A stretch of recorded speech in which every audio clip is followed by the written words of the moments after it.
Y habrá quien se suba a tribuna a agarrarse a chingadazos y a pleitos, como lo hacen ellos, perdóname. O sea, vengo aquí y pongo mi mejor cara, ¿no? Y ahora les digo, es que deberíamos de estar todos presentes y nos deberíamos de tomar el trabajo parlamentario muy serio. Por favor, Rubén, si andabas pateando tú a un compañero con que era una cámara, si se andaban agarrando a golpes en el Senado de la República, ¿qué vienen ustedes a tratar de decir de que se tome a alguien en serio un trabajo parlamentario si no hicieron más que comportarse como bravucones de cantina? Y es lo que hacen normalmente en las sesiones en la Cámara de Diputados. Ojalá y pudieras controlar a tu grupo parlamentario para que dejen de comportarse como porros. Vimos claramente como Clara Brugada y su policía llevaron a cabo un desastre más en esta ciudad, un descontrol de la fuerza pública. Luisa, ¿y en los gobiernos del PRI y del PAN no sucedían las situaciones? Yo no sé los gobiernos del PRI y del PAN. A mí pregúntame, de verdad que no lo sé, porque en el PAN, ¿eso jamás viste a Felipe Calderón haciendo eso con las ciudades? No, ¿En serio? Claro que no. El pueblo, como dice ella, está observando a sus vecinos, está observando a todos. La compañera Simella no va a poder usar su camioneta Suburban. Ya no la va a poder usar. Una Suburban que me inventaron que ni fotomontaje, y aquí reto al medio que dijo, si ellos demuestran que tengo una camioneta, yo dejo el Senado. Pero que ellos dejen el periodismo. Eso no lo hacen, eso no lo hacen. Bueno, ando en un carro prestado porque la está director. Y a lo largo de este año, le decía que los intercambios de ideas, las confrontaciones, han provocado momentos álgidos en nuestras mesas de debate. Aquí le presentamos algunos momentos. Pues finalmente se cumple la voluntad de quienes modificaron esta iniciativa de la presidenta. Se va hasta el 2030, su entrada en vigor, no en el 2027. Esto provocó incluso diferencias al interior de la bancada de Morena. Escuchábamos ahora a Ricardo Monreal decir que hubo de su propia bancada quienes quisieron negociar con el PAN a cambio de que los hijos del expresidente Andrés Manuel López Obrador no pudieran estar en la boleta por los próximos 10 años. Creo que de fondo la reforma de Claudia Sheinbaum sí fue una buena reforma, hay que decirlo, fue una buena intención de la presidenta de México. Contestando a tu pregunta al principio, pues me parece que es muy obvio. Al parecer, el legislativo, por primera vez en muchos años, se le impuso a la presidenta de la República. ¿Y por qué digo por primera vez en muchos años? Pues porque no recuerdo una sola vez en la que el legislativo se le haya impuesto a Andrés Manuel López Obrador cuando era presidente de México. Entonces, sí nos deja ver qué está sucediendo al interior de Morena. Es interesante, habrá que evaluar. Creo que es muy obvio, ¿no? A la luz del día, creo que todos estábamos de acuerdo con esta reforma. Antinepotismo y antireelección. Pero pues, ¿qué pasa? Que Morena y aliados, cuando se dan cuenta que las familias con mayor nepotismo en el país están en su movimiento, pues dijeron, no, espérenme tantito, nos esperamos al 2030, porque es que entonces, si no, ni Salgado Macedonio, ni mucho menos el senador Saúl Monreal iban a poder competir por la gubernatura de sus estados. Bueno, creo que los panistas no pueden decir mucho respecto a estar tan de acuerdo con esta reforma, porque que no se nos olvide, Cabeza de Vaca, Felipe Calderón, Margarita Zavala, el hermano de Marco Cortés, el hermano de Kenia López Rabadán, la lista es bastante larga. En este momento, incluso en el Senado, la esposa de un alcalde en San Luis Potosí, que es senadora suplente, hablo particularmente de Enrique Galindo y su esposa Estela Arriaga. Perdón, yo no me compro el que el PAN esté de acuerdo. El gobernador de San Luis y su esposa, sí, también. ojo, totalmente de acuerdo, pero el punto es... Salgado Macedonio... Espérate, yo sé que me acabas de interrumpir, pero ya te dejamos hablar. Yo sé que te voy a interrumpir, Adelante. El punto es este. Ni el verde está bien, ni el PAN me compro que quisiera la reforma del nepotismo, ¿eh? No me la voy a comprar ni hoy, ni mañana, ni nunca. Y creo que la ciudadanía no es tonta para creérsela. ¿Por qué? Porque perfiles así hay un montón. Y no solamente en lo estatal, sino también en lo municipal. El verde es la verdadera razón por la que esto está ocurriendo. Porque a mí me encantaría ver que los demás partidos pusieran como candado interno el que no postulen familiares en 2027 como si lo hizo Morena. Cosa que va a impedir que, por ejemplo, Félix Salgado Macedonio participe en la elección. ¿Qué es lo que va a pasar? Que se van a cambiar de partido. Que es lo que requerimos, una reforma extremadamente profunda. Así como se cambió del partido Yunes, del PAN, y se pasó a Morena. O sea, el punto es justamente ese. Necesitamos una reforma profunda que evite que todos los partidos hagan esto. Pero yo no me la compro. Yo no creo que el PAN realmente la quiera a profundidad. Y no la quieren. No la quieren, que este era el momento para aprovechar, para hacer una votación. Yo soy del PAN y yo la quiero. A ver. Vota, vuélvete diputado y vota. El chiste es que lo quiera Jorge Romero Herrera. El chiste es que la quieran los que están ahorita. El pueblo, como dice ella, está observando a sus vecinos, está observando a todos.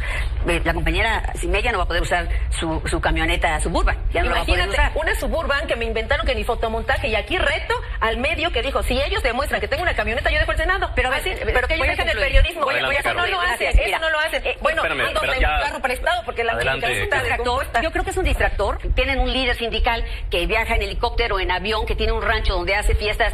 Si eso hiciera, por ejemplo, uno de los líderes de un sindicato priista, lo matarían. O sea, realmente no se le acabaría nunca. No estamos una de las cosas dictatoriales. Una de las cosas, por favor, sí los mataban. Sí los mataban. Hoy hay libertad de expresión. En esta mesa se debate. Estoy debatiendo, solo que no con mentiras. En esta mesa se debate y se respetan los tiempos, esas son las reglas. Claro que pero como no has venido, te las no, pero como solamente son de ciertos privilegios, yo aquí vengo representando al pueblo y a Morena, y si me dicen algo, pues hay que la gente lo juzgue. Lo que vimos, por ejemplo, en la sesión Cuauhtémoc Blanco, fue una sesión de comisiones, no fue una sesión del pleno ordinario. Pero cuando digo que la hipocresía es gigante, menos importante no estoy refiriéndome a eso. Quiero hacer nada más una comparación, ¿no? Porque habrá quien participe en una sesión presencial o semipresencial. Y habrá quien se suba a tribuna a agarrarse a chingadazos y a pleitos, como lo hacen ellos, perdóname. O sea, vengo aquí y pongo mi mejor cara, ¿no? Y ahora les digo, es que deberíamos de estar todos presentes y nos deberíamos de tomar el trabajo parlamentario muy serio. Por favor, Rubén, si andabas pateando tú a un compañero con que tenía una cámara, si se andaban agarrando a golpes en el Senado de la República, ¿qué vienen ustedes a tratar de decir de que se tome a alguien en serio un trabajo parlamentario si no hicieron más que comportarse como bravucones de cantina? Y es lo que hacen normalmente en las sesiones en la Cámara de Diputados. Ojalá y pudieras controlar a tu grupo parlamentario para que dejen de comportarse como porro. Pues me extraña que ahora nos pongamos tan exquisitos cuando un irresponsable porro que tienen ahí en Morena metió un caballo, güey. Un caballo ahí a la Cámara. Hablamos de hipocresía. Hombre, por favor. El incidente que pasó en el Senado es porque el porro de Fernández Noroña cortó la sesión para evitar el debate. Eso fue lo que generó. ¿Y eso justifica la Tal vez no, pero te voy a decir una cosa. Lo que no se justifica nunca es la provocación. ¿Cuál es el diagnóstico que ustedes tienen como gente que se especializa en el tema político, como personas que han seguido la vida pública desde hace muchos años, del momento que vive hoy la política en nuestro país? Estefanía. Tú mencionabas decepción y yo creo que de orfandad, porque ante esto que se nos pone de frente, que es uno más de los asesinatos que han ocurrido, de los días que van en el año y de las decenas que se han acumulado en los últimos años, ¿quién puede lograr articular esta necesidad de representación? Hoy en México no hay, y a la oposición le quedó muy chica esta demanda, lo vimos en el Congreso. Y al final todo termina siendo electoral. Sí. Justo lo comento, es decir, desde el punto de vista de la 4T de Morena es cómo este acontecimiento no me afecta para las próximas elecciones. Y por el contrario, desde la oposición, desde el PRI y el PAN, es decir, cómo aprovecho este espacio para poder golpear al gobierno, para poder ser más competitivo en las próximas elecciones. No ha podido, simplemente lo que propone es regresar ellos mismos. Veríamos a Alito Moreno decir, desde el PRI nos comprometemos a que esto no suceda. Perdón, pero capitalizar desde el PRI esto no se puede porque la gente tiene memoria y eso es lo que le está pasando a la oposición. Y ahora todos se ponen el sombrero. Regresemos nosotros o intentemos que Estados Unidos tenga la tutela de la seguridad mexicana otra vez. Paradójicamente, la tragedia de Carlos Manzo va a afectar más a la oposición que al gobierno. Eso está medidísimo. Porque no tiene, es que yo más allá de partidizarlo, sí me es importante poner sobre la mesa, si no creemos que el hartazgo ¿el hartazgo es artificial? ¿O es, o es de verdad algo que siente la mayoría de los mexicanos? El hartazgo está... ¿Y la inseguridad y el miedo? El hartazgo tiene niveles muy bajos en el sentimiento general de la población mexicana. Lo dicen las encuestas, lo dicen las mediciones de la conversación en redes sociales. Es decir, claro que lo hay. No estoy diciendo que no haya problemas. Es lamentabilísimo. Sin embargo, el porcentaje de hartazgo es muy pequeño, no estamos... Pero sí pudo haber crecido a partir de este hecho, ¿no? Digo, no en X, particularmente no uso la cuenta, la red social de X, pero por ejemplo Instagram, donde sabes que son personas reales. A partir de este fin de semana a mí sí me tocó ver un incremento importante de personas hartas ya, con un sentir hasta como de desesperanza. Entonces, creo que sí ha habido también un aumento de este hartazgo. En estas mismas mesas de debate, lunes y martes, a personajes de oposición. Yo mismo les he preguntado, ¿cuál es la solución? ¿Cuál es la propuesta? No hay propuesta. Y ese es el problema. No es motivo de preocupación, Arturo, el ver tanta gente así inconforme, enojada con lo que sucede actualmente en el país. 17,000 personas contra 500,000 personas que fueron, por ejemplo, al último informe de la presidenta. 17,000 personas contra 1.2 millones de personas que acompañaron a Andrés Manuel López Obrador. Ojo, no digo que sean muchos o pocos. Lo que digo es que hay que poner todo en su proporción. Lo que sí es condenable son los actos de violencia que estaban perfectamente bien planeados. Ellos ya sabían que no tenían una convocatoria amplia. Ellos sabían que lo que habían vendido, por supuesto que no, había huecos por todos lados. Y por eso le pusieron las vallas de cemento. Que habían vendido iba a fracasar. Entonces le apostaron al pago de infiltrados para que estos fueran a ser agitadores y a llevarse imágenes de violencia. ¿Para qué? Para estarlas propagando en medios de ultraderecha en el mundo. Es clarísimo. Pero no es no es una práctica Esto no es un desgraciadamente común en gobiernos.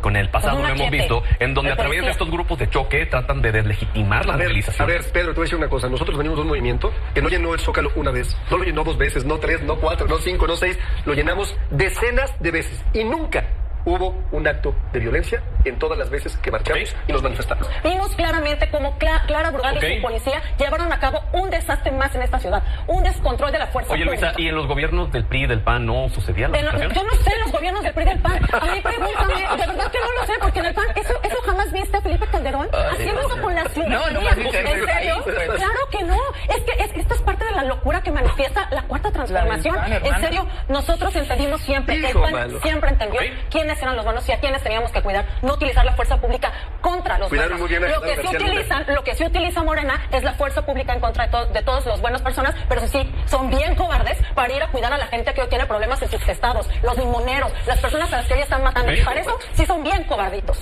Mira, Pedro, yo creo que tu mesa y este ejercicio es un fiel reflejo de lo que pasó el sábado. Los partidos de siempre discutiendo en un monólogo, monopolizando la palabra y tratando de explicar a una generación qué es lo que la generación demanda. Denostándose, señalando, acusando de bots. Pues sí, yo no dudo que haya habido bots y un operativo por parte del PRI y el PAN en redes sociales. El problema es que los bots que denuncian son en Twitter y en Facebook. Y donde se organizan los jóvenes es en Discord. Hay una desconexión total de la realidad, de nuestros reclamos, de nuestras causas, de nuestras luchas, con lo que se discute en la mañanera y con lo que responden los líderes de los partidos. Realmente, si hubiera una generosidad de diálogo por parte de los partidos, entenderían que hay un México más allá de los partidos, más allá de sus grillas, más allá de sus señalamientos. Si bien si hubo personajes cuestionables y cuestionados en la marcha, también fueron cuestionados y confrontados en el momento. Y no es culpa de Morena hoy, es culpa del PAN y lo empeoró el PRI. Pero hoy es responsabilidad de Morena arreglarlo porque son el gobierno. Y mientras sigan en un monólogo, mientras sigan debatiendo y mientras sigan con voces estridentes tratando de explicar lo que una generación quiera, hombre, les puedo garantizar, y con todo el respeto, porque hay una brecha generacional, no saben utilizar Discord y quieren entender un movimiento social que se gesta en Discord. No saben quién es Monkey D. Luffy y quieren entender One Piece. Entienden a One Piece como un anime y no dentro del anime como el tesoro que buscan.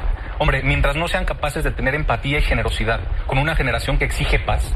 Yo no recuerdo un México en paz, porque la guerra empezó cuando yo tenía 6 años. Así como yo, miles de jóvenes y manifestantes, no solo en la Ciudad de México, en Morelia, en Uruapan, en todo lo que este sombrero simboliza. Sí les puedo decir una cosa que se ve en el anime, pero que también se sintió en las marchas. Un sombrero de paja nunca va a ser del PRI, un sombrero de paja nunca va a ser del PAN, y un sombrero de paja nunca va a ser de Morena. Ni de MC, ni del Verde, no, ni de ningún partido, porque es una exigencia de paz. Por eso digo, esta película ya la vimos para que la gente que nos ve vea, o sea, y entienda lo que sucede tras bambalinas en la política, porque esto durante muchos años nos lo soplamos con el PRI. Entonces a él le ofrecen una embajada de salida, a la vieja usanza, al viejo estilo, a la vieja política, y entonces él cándidamente acepta hacerse a un lado yéndose a una embajada, una representación en un país que además es muy importante si es que sí se cumpliese. ¿Qué te diría? A ver, la institución es lo que cuenta, la institución es lo más importante. Hemos defendido a las personas porque las instituciones son quienes a través de nuestra Carta Magna sostienen el acuerdo que tenemos todos como mexicanos. Por eso importan las instituciones, porque defienden a las personas. Ya decíamos lo peligroso de la toma del Poder Judicial por parte de Morena. Ahora ya tienen la Fiscalía, ya vimos ahora las personas que están nominando, todos son de ellos. Y al final del día, esta toma desaseada y agresiva también de la Fiscalía, que se repite en la misma pesadilla que con el Poder Judicial, de un plumazo, pues lo que nos deja un poco a la expectativa es que sigue, también lo nombramos en el Senado, porque el fiscal que sale no era tampoco una perita en dulce. El fiscal que sale, no se nos olvida que es el señor que encarceló a su excuñada. Pero no se nos olvida. Pues sí, pero no se nos olvida, amiga. No se nos olvida. Pues sí, pero el señor perdió la confianza. Pero era senadora cuando sucedió eso. No, yo no era senadora cuando sucedió eso. Sí, yo no era senadora cuando sucedió eso. Y no hubiera tenido mi voto el señor. No se nos olvida tampoco que fue él quien en la Cámara de Diputados hace unos años pidió que se quitara del Código Penal el feminicidio, porque decía que era muy difícil cuadrarlo, no podía generar la carpeta. No se nos olvida que es el que dejó fuera del gancho de la justicia a todo el cártel de Peña Nieto. Eso no se nos va a olvidar nunca, su desempeño fue pésimo. La ley señala que motivo grave es cohecho, peculado, desvío de recursos, uso indebido de funciones, abuso de funciones, enriquecimiento ilícito, tráfico de influencias, encubrimiento, desacato, nepotismo. Pero para la remoción, ¿no? Sí, para la remoción. No, porque lo inviten a una embajada. Causa grave no es que lo inviten a una embajada. Pero para la renuncia es el Senado al final del día el que dice si es grave o no grave. Pero no dio ninguna causa. Nada más dijo que la presidenta lo invitó a una embajada. No, perdóname, pero lo eligió el Senado. Me refiero a que la causa que dio fue... Él no dijo porque estoy enfermo. Él no dijo porque ya no puedo. Él no dijo eso. Él dijo que porque lo invitaron a una embajada de un país amigo. Pero también es que yo sepa, que ya no estoy hablando yo. Por eso, pero estoy hablando yo. Te pregunto, entonces, ¿es causa o no es causa? No es causa. Porque se señala causa grave, porque se debe proteger que el presidente en turno no corra a un fiscal autónomo. Y te voy a decir una cosa. Tú dime qué caso el PRI corrió así a un fiscal. Esta es la primera vez que tenemos una fiscalía. Eran procuradores generales de la República. El PRI tuvo no hubo ningún caso que se corriera así a un fiscal. Pero las invitaciones de las embajadas a la orden del día con el PRI. Los que quieras que haya tenido fiscales. Los que quieras que haya tenido. A ver, esto que estamos haciendo, apegado a la Constitución, haciendo un proceso completamente legal. Mira cuántos fiscales. Yo tampoco voy a meter las manos por ninguno de ellos. Todos igualitos de impresentables. Por favor, son igualitos todos ustedes. Lo que te preguntan... Vieja política de aquí para allá. No digamos que por favor... 4 fiscales, estamos ahorita... Pero no eran fiscales, eran procuradores. Bueno, estamos haciendo un proceso completamente apegado a la legalidad, Pedro. Estamos haciéndolo a través del Senado, aunque les duela, tenemos la mayoría calificada que hoy nos permite. Pueden hacer lo que solamente para dejarlo en claro, entonces, pues cada quien los ha nombrado, entonces cada quien nombra fiscales o procuradores a modo. Laura decía, hoy están quitando a un fiscal. No lo estamos quitando, a ver, nosotros mismos lo nombramos, Pedro, teníamos la mayoría calificada. Y ahora lo obligaron a presentar su renuncia. Él decidió retirarse, mandó su carta, por favor, no digamos, no insultes tú, Laura, porque la inteligencia de las personas. Fíjate lo que acabas de decir, ya la vimos. Acabas de decir, están cambiando a alguien. Nosotros lo nombramos, sí. A ver, espérame. Sí, entonces, nosotros lo nombramos. Cecil, conmigo. Entonces, si ustedes lo nombran, ¿ustedes lo quitan? No, él decide irse, Pedro. O sea, no estén diciendo que porque ya no nos servía la 4T, ya tomamos al Poder Judicial, ahora la Fiscalía. No es cierto. No es cierto. Nosotros hicimos autónoma la Fiscalía. Ernestina, por favor. Es una militante, es compañera nuestra, senadora por Morena. Es una militante destacada de Morena, para empezar. Era una colaboradora cercana a la Presidenta de la República. ¿Por qué está destapándola si no está en la terna? Porque quiero y puedo, porque quiero y puedo. No sabemos si va a venir en la terna. Bueno, si llega ahí va a tener yo ya sé que esta mayoría artificial que tiene Morena hace lo que quiere, porque puede, no hay contrapesos. La sociedad debe de saber a trabajar en territorio para que ganen votos y tengan contrapesos. Los que ustedes tienen los compraron. La otra que te quiero decir, todo lo arreglan con embajadas. Si hay un gobernador corrupto que puede entregar el poder, denle una embajada y que nos entregue el poder. Todo. Nosotros llevamos a los gobernadores a la cárcel, no a las embajadas.